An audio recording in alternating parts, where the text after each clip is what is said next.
तो इस मंच को बहुत सादर प्रणाम है, जोहार है। और 8 राज्यों की बातचीत झारखंड में बैठ करके इस सभागार में हम लोगों ने जो भी कुछ सुना गुना चुना है, उन सभी से हम बहुत प्रभावित हैं। और मैं बहुत सादर आमंत्रण देना चाहूँगी मेघनाथ दा को कि वो आएँ और इस अंतिम सत्र में बहुत संक्षिप्त में अपनी एक बातचीत रखें। आपने चारों दिन हमें ऑब्जर्व किया है और आपका आशीर्वचन हमारे लिए बहुत महत्वपूर्ण है। सर मेघनाथ दा।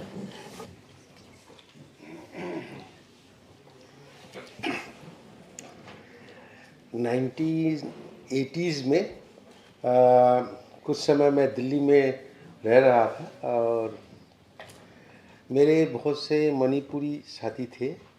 हम लोग उस साथी से ऐसे दोस्ती हुआ कि नंदिता अक्सर थी, वो मणिपुर के ऊपर काम करती थी और हम थे, तो हम लोग सुप्रीम कोर्ट के लॉन में मिलते थे। तो कोई ने उनसे पूछा कि अरे आप लोग अपने को इंडियन क्यों नहीं समझते हो? तो उन्होंने बोला देखिए, हम तो अपने को इंडियन समझ लेंगे, मगर आपका ये पुलिस और आपका ये जहाँ पर भी जाए पासपोर्ट मांगते हैं। हाँ, इन लोग को थोड़ा सिखा दीजिए कि इन लोग पासपोर्ट ना मांगे। मतलब इंडियन ही तो हमें इंडियन नहीं मान रहा है ना। हम मानेंगे मगर पहले तुम तो मानो ना। तुम्हारे पास तो वो Aryan face and Dravidian face छोड़ के इंडियन फेस नहीं होता। हाँ, तो ये हम लोग को ये जो 7 दिन है, ये हमारा दिल दिमाग मन के अंदर, हाँ, कौन फेस इंडियन है कौन नहीं है, ये समझने का एक मौका दिया। मैं रनन जी को बहुत बधाई देना चाहता हूँ कि ये 4 दिन में हमने 7 सिस्टर के स्टेट में तीर्थ करने के लिए हमको मौका दिया। हम लोग 7 जगह में घूम आए हैं ये 4 दिन में, इधर चेयर में बैठ के। इसके लिए धन्यवाद, थैंक यू। हाँ हाँ वो नहीं, मैं देख रहा हूँ एक सत्र में जो सर्टिफिकेट साइन कराना है वो सर्टिफिकेट, जो खाने के बाबे और पीछे में बैठ के, हाँ, और ये जो एक्सपर्ट हो जा रही है एंकर करने का, उसको भी, हाँ, सबको मैं बधाई देता हूँ, सबको बधाई। बहुत आभार सर आपका। और मैं इसके बाद आमंत्रित करना चाहूँगी महादेव टिप्पो सर को कि वो आए और अपना आशीर्वचन हमारे बीच में रखें। सादर आमंत्रण है सर।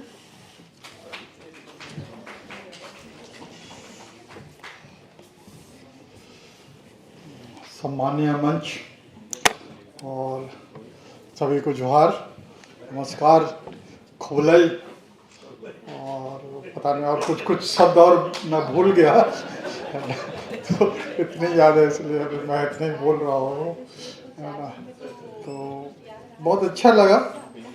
और ये पूर्वोत्तर, जैसा कि मैंने परसों कहा था अपने देखते भाषण में, कि पूर्वोत्तर मुझे अपने झारखंड के आदिवासियों को समझने के लिए एक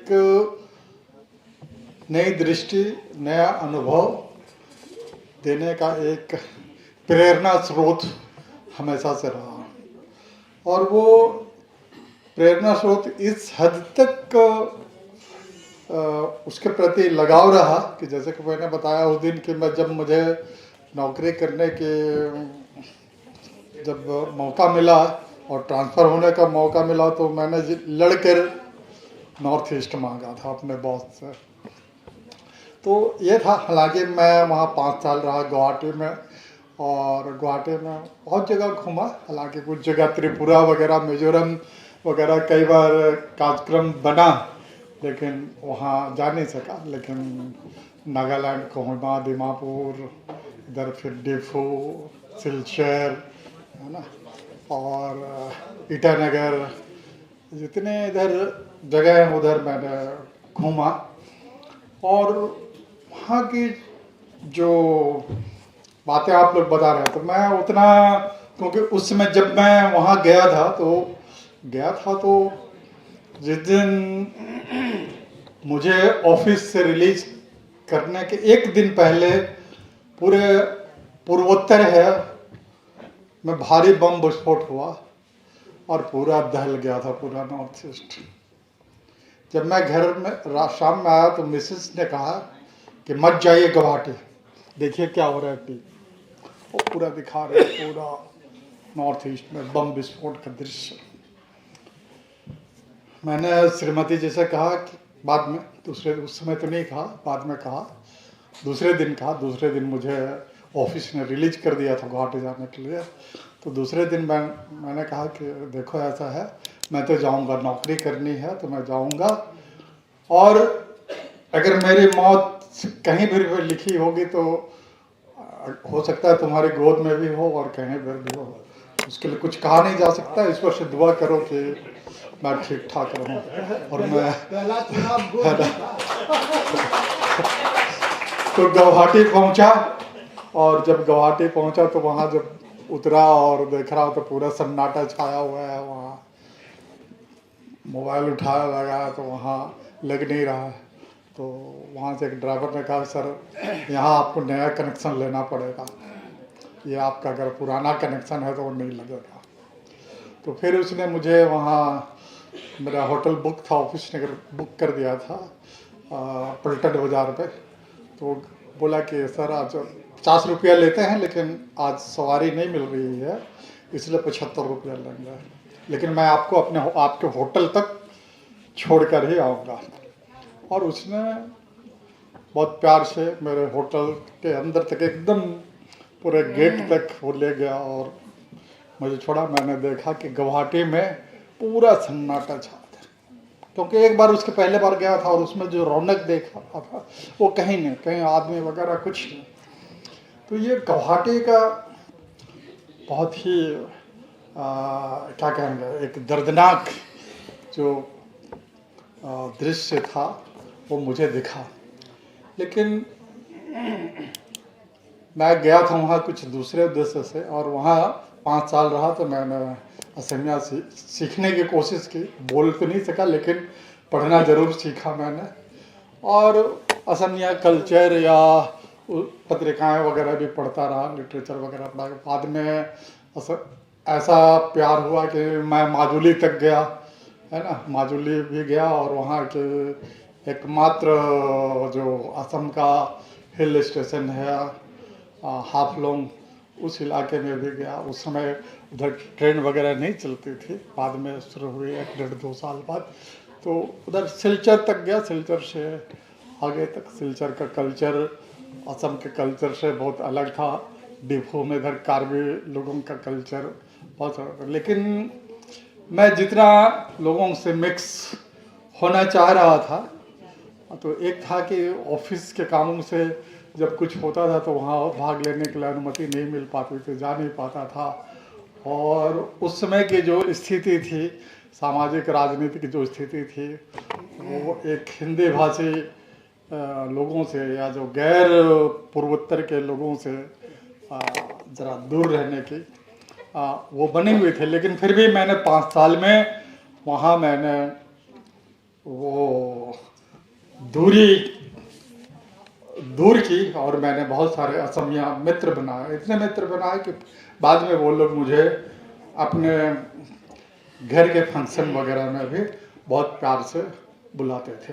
तो वो मैंने कोशिश की। बाद में हमारे और दोस्त लोग भी जो इधर दीपू में रहते थे, कार्बी वगैरह लोग, वो सारे लोग भी।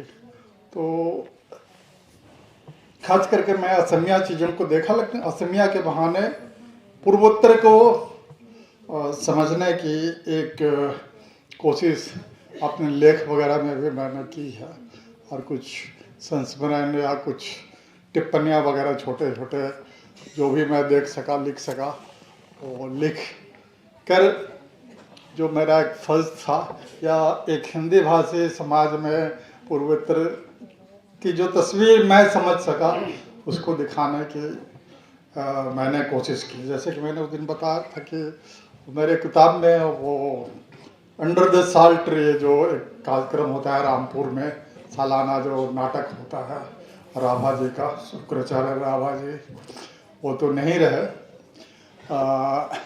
लेकिन उनसे 2 बार मुलाकात हुई थी, कई बार इच्छा थी कि मैं जाऊं, तो नहीं जा सका। फिर वहाँ एक खास करके असम का क्या है, मोबाइल थिएटर। ये मोबाइल थिएटर एक बहुत गजब का चीज़ है। फिर दूसरा चीज़ है कि ये आपका जो बिहू नृत्य, और बिहू नृत्य से जुड़े हुए, अच्छा ओ छोटा बोलना है, अच्छा छोटा बोलना है तो ठीक है, मैं छोटा बोलता, तो इतना डिटेल में नहीं जाता। तो मेरा कहने का मतलब यह है कि मुझे नॉर्थ ईस्ट बहुत अच्छा लगा, और अपने जो संस्कृति को, भाषा को, और वहाँ के रहन सहन, खान पान, जो कुछ भी है, वो सारी चीज़ों को मैंने सीखने का, अडॉप्ट करने की कोशिश की, और अपने हिसाब से यहाँ जो अच्छाइयाँ थी उसको झारखंड में रोपने की कोशिश की। मैं नहीं जानता हूँ कि कितना सफल हुआ, लेकिन वो कोशिश ज़रूर की। तो बहुत अच्छा कार्यक्रम रहा ये हमारे रामदयाल मुंडा जनजातीय शोध संस्थान का, और जब तक रणेंद्र जी हैं वो अद्भुत कार्यक्रम करते रहते हैं, बहुत ही इनोवेटिव, बहुत ही नए तरह का। और ये जो पूर्वोत्तर और झारखंड के आदिवासी समुदाय को जो समझने के लिए जो द्वार खोला है, तो वो आगे और चलता रहे। ये संवाद जो है वो सारा, आप आए हम जाएं आपके पास, इस तरह की कुछ स्थितियां पैदा हों, और लगातार ये बातें चलते रहें, हम एक दूसरे को समझते रहें और बात जारी रखें। तो चूँकि पूरे आदिवासी समुदाय में बहुत सारी अच्छाइयाँ हैं, वो पूरे दुनिया को भी जानना चाहिए। तो हमारे यूनिटी या हमारी जो सामूहिकता, सामुदायिकता, सामाजिकता जो है, वो जितनी एकजुट होगी उतनी मजबूत होगी, और हम पूरी दुनिया को शायद जो हमारे समाज की अच्छाइयाँ हैं उनको हम दिखा सकेंगे। और जैसा कि कई लोग बोलते हैं कि मैं बहुत संकट से आदिवासियत ही या आदिवासी दर्शन ही विश्व को बचा सकता है, ऐसा कहते हैं। तो उस दिशा में हम मजबूती के साथ बढ़ सकें, इसी शुभकामनाओं के साथ बहुत बहुत धन्यवाद, बहुत शुक्रिया, फूलई जोहार, धन्यवाद। धन्यवाद अंकल। इसके बाद मैं सादर आमंत्रित करना चाहूँगी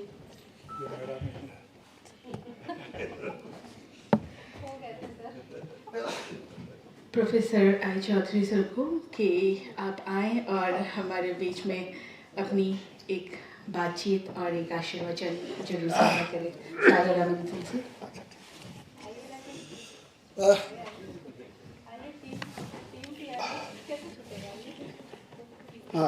ये स्लिप यहाँ रखा हुआ है मुझे याद है, और मैं कोशिश करूँगा, और मैंने कह भी दिया है कि जैसे ही 5 या 7 मिनट हो आप बगल में खड़े हो जाइएगा। आदरणीय मंच और निदेशक महोदय, उनकी पूरी टीम, खुद भी जवान है और उनके जो टीम है वो भी बहुत ऊर्जावान है। सबों ने पिछले 4 दिन से इस बौद्धिक अनुष्ठान को एक ऑफिस के दायित्व के रूप में नहीं बल्कि व्यक्तिगत दायित्व के रूप में लेकर के इसे सफल बनाने का काम किया है। इसके लिए रामदयाल मुंडा शोध संस्थान के समस्त परिवारजनों को कोटि कोटि बधाई। मित्रों, हम लोगों ने सुना, 1-2 बात रख के मैं बिल्कुल समाप्त करूँगा। इतनी सारी बातें हुई है, बातें तो करने की बहुत इच्छा थी, लेकिन इतनी सारी बातें हुई है कि इसमें क्या कहना। हम लोग भी बहुत कुछ सीखे, इसमें कोई शक नहीं। जैसे आज 4 दिन में जितनी बातें हुई, इसमें एक बात आप सबको समझ में आई होगी कि एक राज्य को यदि आप छोड़ दें, नागालैंड, तो हिंदी, मैं ये नहीं कहता कि हर जगह प्रमुख है, लेकिन मैं ये ज़रूर कहता कि हिंदी कमोबेश हर दरवाजे पे दस्तक दे रही है। ये आप 4 दिन में नोटिस किए होंगे। ये हिंदी विभाग जो खोले गए हैं ना, हाँ, मैडम जैसे टीचर वो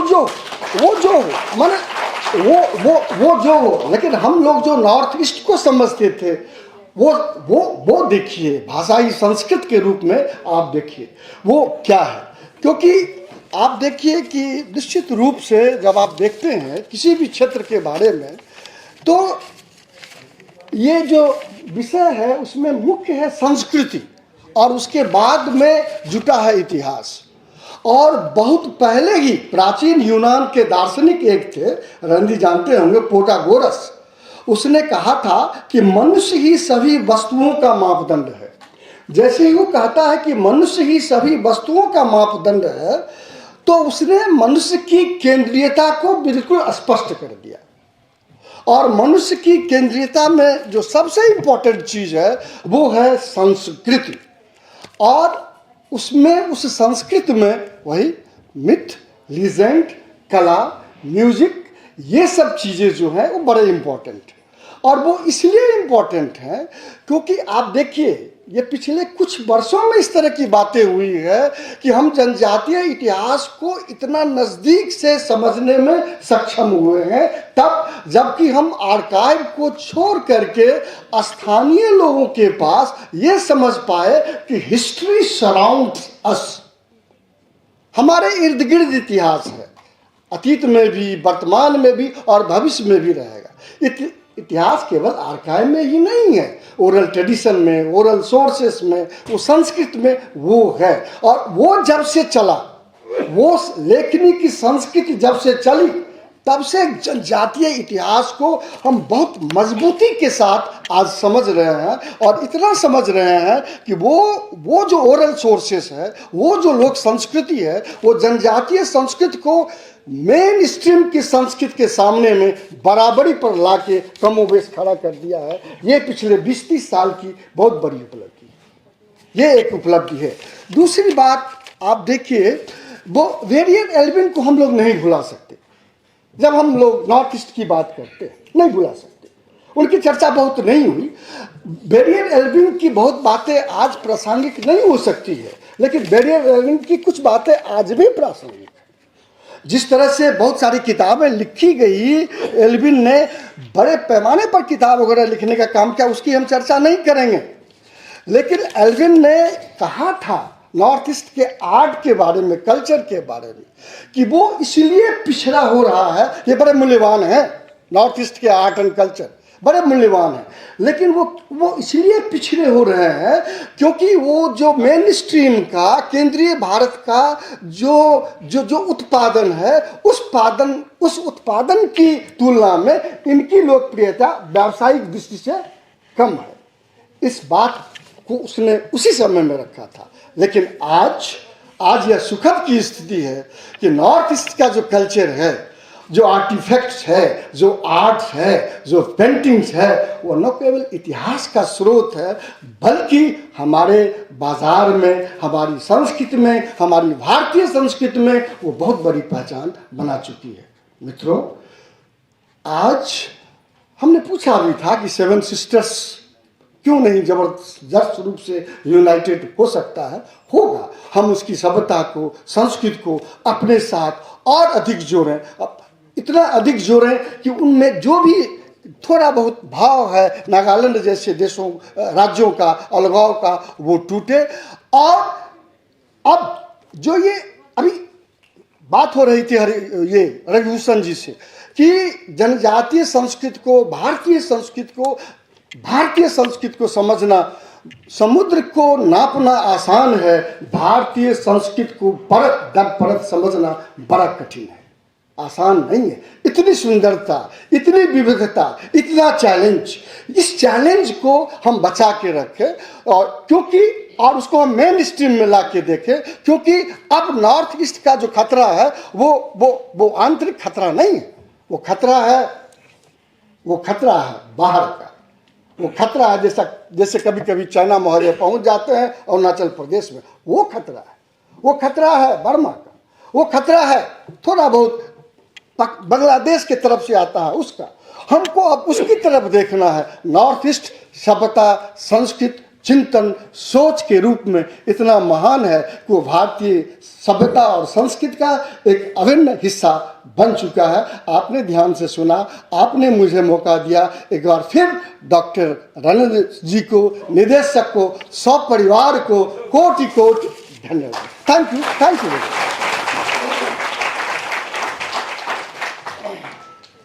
मैं सादर आमंत्रित करना चाहूँगी, बहुत धन्यवाद सर आपका। मैं सादर आमंत्रित करना चाहूँगी रवि भूषण सर को कि आप आएँ और अपना आशीर्वचन हम लोगों के साथ साझा करें। साथियों, इस महत्वपूर्ण राष्ट्रीय संगोष्ठी में मैं केवल पहले दिन और आज उपस्थित था। 2 दिन मैं कुछ कारणों से उपस्थित नहीं रह सका। ध्यान से मैंने सबकी बातें सुनी, बहुत अच्छी बातें कही गई। ये जो 8 राज्य हैं, इन 8 राज्यों पर हमने लिखा है, लेकिन इसके कल्चर पर कम लिखा है, इसकी पॉलिटिक्स पर हमने ज़्यादा लिखा है। चाहे वो त्रिपुरा हो, मेघालय हो, कोई भी हो। और सिक्किम के एक मुख्यमंत्री थे, मैं नाम भूल रहा हूँ, वो कविताएं भी लिखते थे। तो 8-10 वर्ष पहले एक पत्रिका के वार्षिक अंक के लिए मैंने उनसे कविताएं हिंदी में मंगवाई थी, वो छपी थी। हम सब पूंजी की संस्कृति और बाजार की संस्कृति के लपेटे में आ रहे हैं।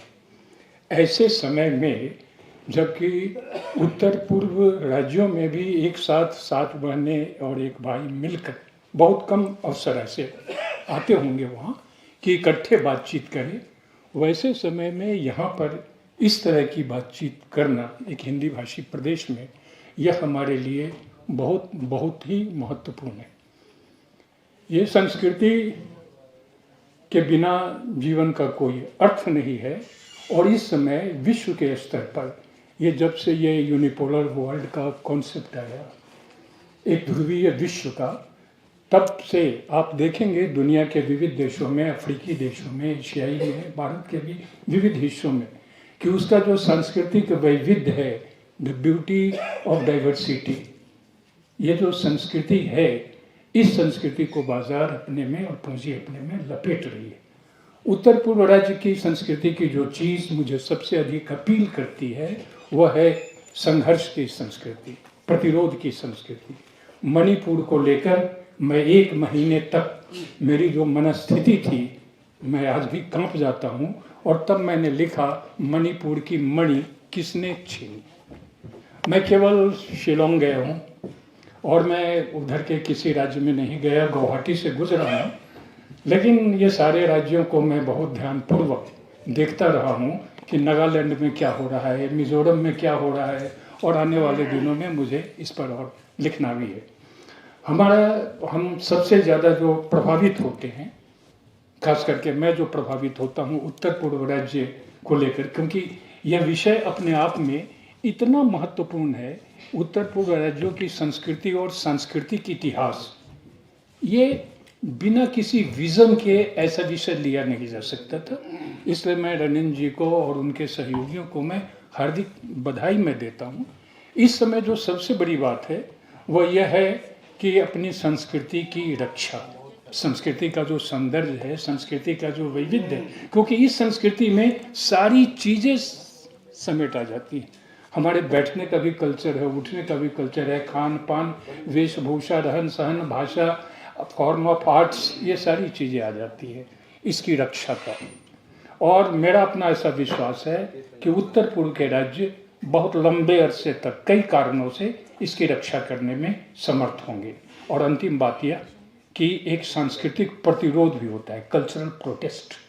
ये कल्चरल प्रोटेस्ट हमारे समय में बहुत महत्वपूर्ण है, क्योंकि पूंजी सबको निगल रही है। मैं जब गुवाहाटी से शिलोंग जा रहा था और असगर वजाहत के साथ जब गुजर रहा था, तो एक जगह ड्राइवर ने रोका और बतलाया कि यहीं पर जब नोटबंदी हो रही थी तो कितने देर से, वो बैंक को दिखलाया कि यहाँ पर जो है सो लोग खड़े थे, 200-250। मैंने वहाँ शिलोंग में पहाड़ियों को और इस तरह से टूटते हुए देखा। तो इस सब का परिवेश का असर पड़ता है। उत्तर पूर्व राज्य में बहुत कुछ बचा हुआ है जो हम जैसे हिंदी भाषियों के लिए सीखने की ज़रूरत है, ग्रहण करने की ज़रूरत है। और एक बार मैं फिर दिल से, हृदय से इस संस्थान के प्रति आभार प्रकट करना चाहता हूँ। ये एक बड़ा काम है, क्योंकि कहीं भी अभी संस्कृति की चर्चा इतने व्यापक रूप में भारतवर्ष में शायद नहीं हो रही है। हमारी नज़र चारों ओर है, दक्षिण में भी नहीं। 8 राज्य पूरा का पूरा, ये इतना बड़ा जो क्षेत्र है, ये सामान्य क्षेत्र नहीं है। इसकी अपनी कई सारे इसके डायमेंशंस हैं, वहाँ तक नहीं। लेकिन ये एक सामान्य राष्ट्रीय संगोष्ठी नहीं है। मैं फिर कह रहा हूँ, मैं एक बहुत मेरे लिए बहुत बड़ी राष्ट्रीय संगोष्ठी है, जिसने अपने विषय के केंद्र में संस्कृति को रख दिया है। उत्तर पूर्व की संस्कृति से हिंदी भाषी लोगों को परिचित होना, जानना बहुत आवश्यक है। थोड़ा सा बाहर निकलना, और जैसा मैंने कहा, ये कोई विजनरी व्यक्ति ही कर सकता है। ये आइडिया निसंदेह रंजन जी का रहा होगा, क्योंकि विजनरी है और उनके साथ उनकी पूरी टीम है। और बहुत आप लोगों को शुभकामनाएं। इस समय भारतवर्ष के प्रत्येक हिस्से में सांस्कृतिक संघर्ष, सांस्कृतिक प्रतिरोध, अपनी सांस्कृतिक अस्मिता, इस सब को बचाने की आवश्यकता है। धन्यवाद।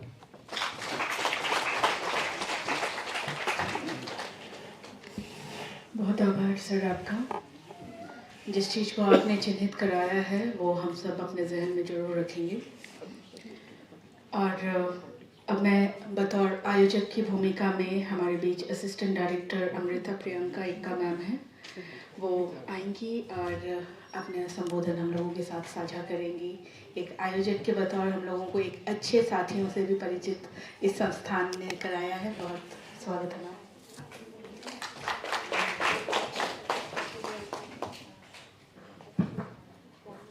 जोहार सबको।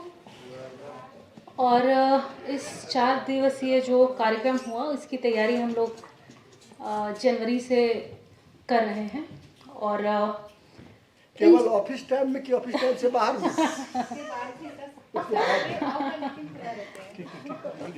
सर के साथ तो ऑफिस टाइम और क्या नॉन ऑफिस टाइम तो सब जान ही रहे हैं आप लोग। और शुरुआत में कुछ समस्याएं थी, और जैसे जमुना बनी मैम और जमातिया मैम ने रिसोर्स पर्सन से हमें कनेक्ट कराया, और सारी कुछ प्लानिंग हम लोग कांटेक्ट किए, सभी जो भी गेस्ट हैं उनको।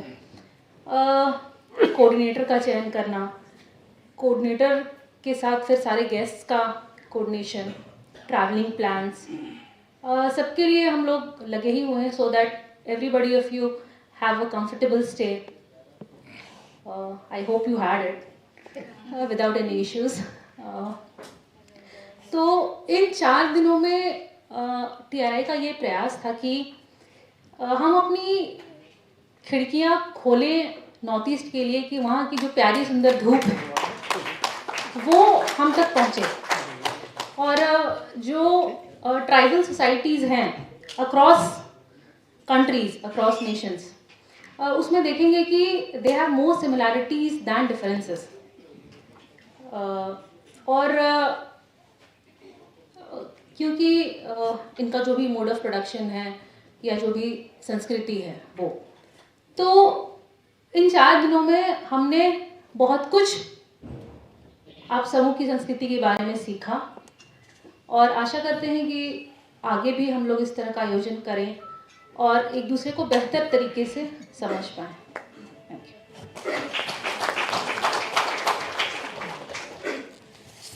शुक्रिया अमृता मैम आपका। और इसी क्रम में TRI के assistant director Rakesh Ranjan Oraon sir को भी हम सुनना चाहेंगे। सादर आमंत्रण है सर आपका।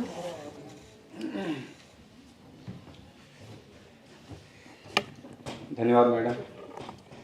आदरणीय मंच, हमारे सीनियर जूनियर भाई बहन श्रोतागण, सबको जोहार। बहुत ही शॉर्ट नोटिस में हमने ये प्रोग्राम किया।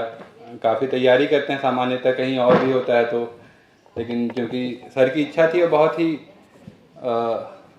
इसके पीछे उद्देश्य था, बहुत ही नोवेल था, और हमने कुछ प्रयास किया, कुछ कमी रह गई। बहुत सारी बातें हुई, कुछ बातें, बहुत कम समय ही मैं बैठा रहा यहाँ पर। कुछ बातें हैं जो मुझे याद हैं, शायद लोगों ने पूछा, मैं किस तरह समझा उस तरह से मैं उत्तर देना चाहूँगा। एक बात हो रही थी मांसाहार पे। आए हैं क्या वो बंधु? नहीं, ठीक है। इस पे क्योंकि जो मेरा बैकग्राउंड वो एकेडमिक बैकग्राउंड है नहीं, और मैं साइंस का स्टूडेंट रहा हूँ, तो साइंस के स्टूडेंट नॉर्मली एक पैटर्न खोजना चाहते हैं, लेकिन समाज में पैटर्न तो एज सच होता नहीं है। फिर भी आदत से लाचार हूँ, इंजीनियरिंग की तैयारी या फिर उसी तरह के सब्जेक्ट पढ़ के या बहुत साल तक पावर प्लांट में काम करके हर जगह एक पैटर्न देखना चाहता हूँ। तो मैं भी पैटर्न देखता हूँ सोसाइटी में, तो उस आधार पे कुछ कुछ मांसाहार को मैं ये करना चाहता हूँ। साथ में रिसर्च इंस्टीट्यूट में हूँ, तो किसी भी सामाजिक ट्रेट या सामाजिक गुण है, अवगुण जो भी है, उसको एक शोधकर्ता कभी उसको वैल्यू अटैच नहीं करता है, उसको अलग तरीके से देखता है और सीखना समझना चाहता है कि वो क्यों करता है, क्यों हो रहा है। और एक कोई रीति है, उसे कुरीति या सदरीति नहीं बोलना चाहिए, लेकिन बहुत सारे सोसाइटीज़ में है, इसका मतलब कोई ना कोई वजह होगी। तो मांसाहार पे कुछ लोग उस पर वैल्यू देखना चाह रहे थे, अभी मोरालिटी कैसे उसको डिफाइन करती, किस तरीके से देखती है। तो मोरालिटी हमेशा ही सापेक्ष रही है समय और जगह के। तो मांसाहार का जो शुरुआत पहले किस तरह से हुआ वो सभी लोगों को पता है कि लोग अभी का जो मैं थोड़ा समय ले रहा हूँ, सॉरी अगर किन्हीं को बहुत तो अभी जैसा लग्जरी है कि 3 टाइम मील होता है, वैसा नहीं होता था। लोग को जो मिलता था वो खाते थे और मांसाहार बहुत कम ही होता था, बस भूख मिटाने के लिए किया करते थे। मोस्टली वो लोग ट्यूबर रूट्स या फ्रूट्स वगैरह खाते थे, कभी कभी मांस खाते थे। और बहुत सारे साइंटिफिक स्टडीज़ भी इसको ये करती है कि अभी ऐसे आइसोलेटेड कम्युनिटीज़ जो अभी भी वो खा रहे हैं, उसके गट में करीब 1600 तरह की बैक्टीरिया होती है। लेकिन जो लोग अभी मांसाहार कर रहे हैं ज़्यादा, वो खासकर यूरोपियन नेशंस में या जो ज़्यादा रेड मीट खाते हैं, उनके यहाँ 1200 तरह की ही बैक्टीरिया है। तो इसका मतलब पहले बहुत कम ये खाते थे, फिर भी मांसाहार को एक ट्रीट के रूप में देखा जाता था। तो बलि की जो प्रथा है, उस समय क्या था कि हमारा प्रकृति पे कोई कंट्रोल नहीं हुआ करता था, तो अपने इस देव को या सुपर नेचुरल को हम उसे चढ़ावा चढ़ाते थे, इसलिए वो मांसाहार को पवित्र रूप में देखा जाता था। और सोसाइटी के उस पायदान में, जब भी समाज उस पायदान में रहा है और सरप्लस जनरेट नहीं किया है, मतलब इतना खेती कर ले कि हम 6 महीना रख करके भी खा सके, तब तक वो मांसाहार करता रहेगा। अगर अर्ली वैदिक एज में देखिएगा, उसमें मांसाहार होता था, बलि होता था। लेकिन जैसे जैसे मैदान की ओर बढ़े, खेती करने लगे, सरप्लस प्रोड्यूस करके उसे अपने पास इकट्ठा करके रखने लगे, तो फिर वो खत्म हो गया। चाहे बुद्धिज्म आने की वजह से या सरप्लस प्रोडक्शन की वजह से वो खत्म हो गया। लेकिन जो जहाँ ट्राइबल एरियाज हैं, जो खास करके आइसोलेटेड थे, तो वहाँ उस तरह का सरप्लस प्रोडक्शन नहीं था।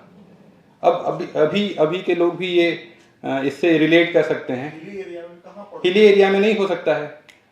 तो ये अभी के लोग इस पे एक वैल्यू अटैच करना चाहते हैं कि मांसाहार बुरी चीज है। वो बुरी चीज नहीं है। बुरा इस वजह से हो रहा है कि कंज्यूमरिज्म आ रहा है, कि मांसाहार को इसके इस तरीके से दिखाया जा रहा है कि हम फीस करते हैं इस पे। मैं अभी भी याद करता हूँ कि 97-98 तक शादियों में जाता था, तो झारखंड के सारे अच्छे शादियों में भी पत्तल भात में केवल बैगन की सब्जी मिलती थी और दाल मिलता था, है ना। तो ये हाँ, झोल मिलता था।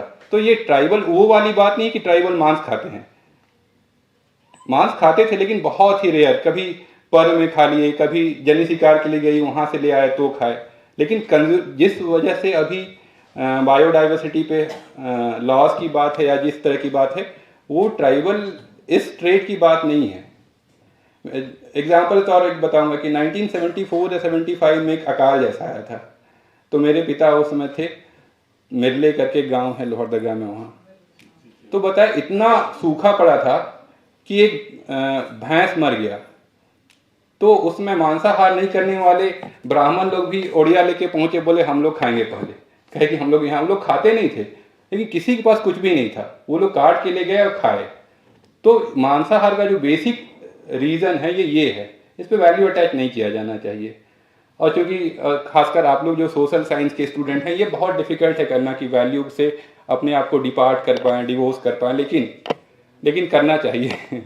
पहला। दूसरा, एक संस्कृति के बारे में जो बात हो रही थी, तो कई एक बार बात होती है, खासकर अभी के समय में जो ग्लोबलाइजेशन है, जैसे सर ने बात किया कि मटेरियल मार्केट कल्चर इतना बढ़ रहा है, बाउंड्रीज खत्म हो रहे हैं, दो कल्चर मिल रहे हैं, इंटरमिंगल कर रहे हैं। तो कई एक बार ना ये विचार आ ही जाता है कि कंपैरिजन होता है दो कल्चर में, और फिर उसके बाद फिर लगता है कि कौन श्रेष्ठ है या कौन खराब है।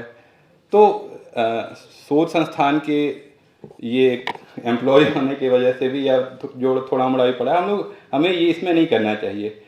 Rather we shall promote diversity. अभी एक डाइवर्सिटी पे ही किताब पढ़ी थी कि तो डाइवर्सिटी वर्सेस मेरिट पे बहुत सारी बातें होती है, खासकर अगर अफर्मेटिव एक्शन या क्योंकि संस्कृति की बात हुई और नॉर्थ ईस्ट के कल्चर की बात हुई है, ट्राइबल कल्चर की बात हो रही है, तो डाइवर्सिटी इतना इंपॉर्टेंट है कि वो मेरिट से बहुत ऊपर है, बहुत ऊपर है। और बहुत सारे एम्पेरिकल एग्जाम्पल्स भी हो गए हैं, एक्सपेरिमेंट्स किए गए हैं। एक चीज़ जो आप लोग खुद भी देखे होंगे, who wants to be a millionaire करके एक शो आता है, वो यूएस का है, उसी से प्रभावित है कौन बनेगा करोड़पति। तो जब भी आपका लाइफलाइन खत्म हो जाता है तो उस समय ये 1 करोड़ रुपए या 7 करोड़ जीतने के लिए तो उसमें लाइफलाइन मिलता है, बहुत सारे लाइफलाइन मिलते हैं, लेकिन 2 लाइफलाइन मैं जो बताना चाहूँगा, एक होता है कॉल ए फ्रेंड या नहीं आस्क एन एक्सपर्ट। तो जिस विषय का सवाल है उसके एक्सपर्ट बैठते हैं वहाँ पे। और वैसे ही एक सवाल होता है, एक लाइफलाइन होता है, उसे बोला जाता है ऑडियंस पोल। तो इंडिया और यूएस के who wants to be a millionaire में 65% टाइम केवल एक्सपर्ट सही हुए हैं और ओपिनियन पोल 92% टाइम हुआ है। ये डाइवर्सिटी का एग्जाम का ये है कि इसमें क्या होता है कि अगर सब लोग एक जैसे एक्सपर्ट हैं, इसका मतलब आपका और आपका सबका नॉलेज रिडंडेंट है, यानी आप जो जान रहे हैं वो भी वही जान रहा है, वो भी वही जान रहा है, तो आपके जानने का कोई मतलब ही नहीं है। एक आदमी का नॉलेज ही सब लोग है। लेकिन डाइवर्सिटी से क्या होता है कि समाज बदल रहा है, आपका नॉलेज हो सकता है आज इंपॉर्टेंट नहीं हो, कल होगा। उसी तरह बहुत सारे, जैसे ट्राइब्स के बारे में ही बोला जाता है कि आज से 20 साल पहले की मैं बहुत सारे जगह रहा, पढ़ा, तो ट्राइब को अलग नज़र से देखा जाता था। अचानक अभी रेलेवेंट हो गया ट्राइब का बहुत सारा ट्रेड सब, कि कंज्यूमरिज्म नहीं है या वुमेन को रिलेटिवली, साइंस में जब भी कुछ बोला जाता है कि ट्राइबल सोसाइटी थोड़ा एंटी मटीरियलिस्टिक या फिर वुमेन को इज्जत करता है, तो रिलेटिव टर्म है, एब्सोल्यूट टर्म में यहाँ इक्वालिटी यहाँ भी नहीं है। तो इसलिए डाइवर्सिटी का इम्पोर्टेंस है, क्योंकि चेंजिंग वर्ल्ड में कौन सा ट्रेड कम इम्पोर्टेंट हो जाए ये पता नहीं। तो जब भी बहुत सारे स्पीकर्स को मैंने सुना कि जब डाइवर्सिटी की बात करें तो often they come to comparison, तो कंपैरिजन नहीं करना चाहिए, इससे थोड़ा एनमिटी होती है। डिफरेंस होना ही अपने आप में बहुत बड़ा मेरिट है। और थैंक यू, आपने हमें सुना, थैंक यू।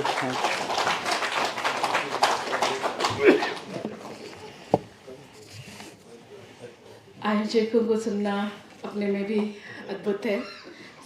हम लोग कभी राकेश सर को और कभी जरूर सुनेंगे, ये हम उम्मीद करते हैं। और मैं आगे इसी क्रम में धन्यवाद ज्ञापन के लिए हमारे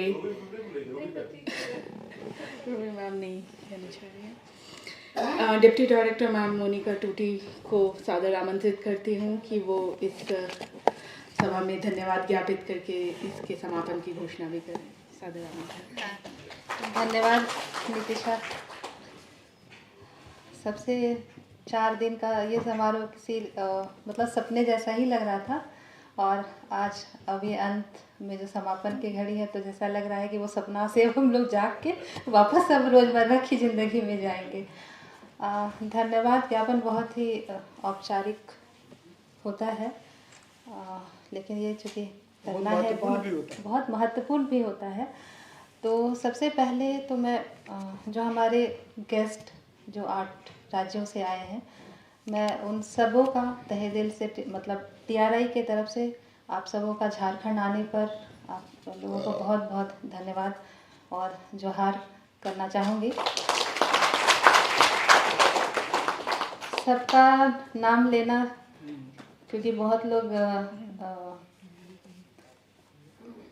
एक बार मैं नाम ले लेती हूँ सबों का। जैसे आसाम से हमारे साथ में थी doctor Kadambini Terangi P madam, doctor Mousumi Kandali madam थी, डॉक्टर रीता मौनी बासिया मैडम थी, professor Jaikushal ji, professor Pramod Meena ji, professor Chandan Kumar Sharma ji. आप सबों को आसाम से आने के लिए बहुत बहुत धन्यवाद। और चेयर करने के लिए उस दिन हमारे साथ में DK दास सर थे, उनको भी बहुत बहुत धन्यवाद। अरुणाचल प्रदेश से doctor Morjim Loi madam, doctor Joram Aniya madam, professor Sara Hilani ma'am, और त्रिपुरा से डॉक्टर लिंकॉन रियांग मैडम थे, प्रोफेसर मिलान रानी जमातिया मैम, और तो मैम तो सामने है ही आज, और डॉक्टर विकास रॉय देववर्मन, सिक्किम से मिस रिंचैंग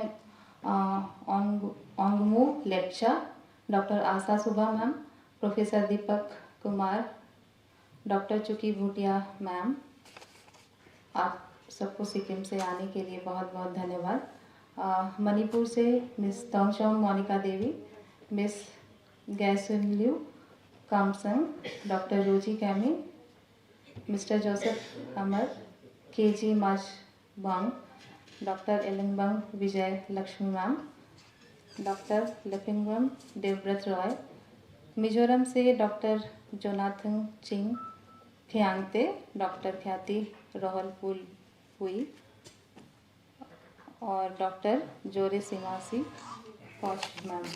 प्रोनाउंसिएशन हो सकता है थोड़ा गलत हो। नागालैंड से मिस तारालिया MM थॉरम कोयांग, मिस्टर के इलू एन नादांग, मिस दियाफिरा खरा साथी, डॉक्टर फिल्मेकर मारबियांग, मिसेस मिमी मो लालू। आप सबों को यहाँ आने के लिए, और आपने जो हमें ये 4 दिनों में जो अपनी संस्कृति से रूबरू कराया है, उन सब के लिए बहुत धन्यवाद। और विशेष करके जो इस कार्यक्रम को संयोजन करने में जो जमातिया मैम, चुकी भूटिया मैम, विजय लक्ष्मी मैम, इन सब का जो विशेष रूप से जो प्रमोद मीना सर, इन सब का जो विशेष रूप से सहयोग मिला है, ये हम लोग बहुत तहे दिल से सर आप लोगों के शुक्रगुजार हैं, क्योंकि आपके सहयोग के बिना हम ये 8 राज्यों को एक मंच पर, एक हॉल में हम लोग इस तरह से नहीं देख पाते, नहीं सुन पाते। और हमारे जो अध्यक्षता की है सर, मंच पर भी है Ravi Bhushan sir, Indra sir, Mahadev Tupu sir, दादा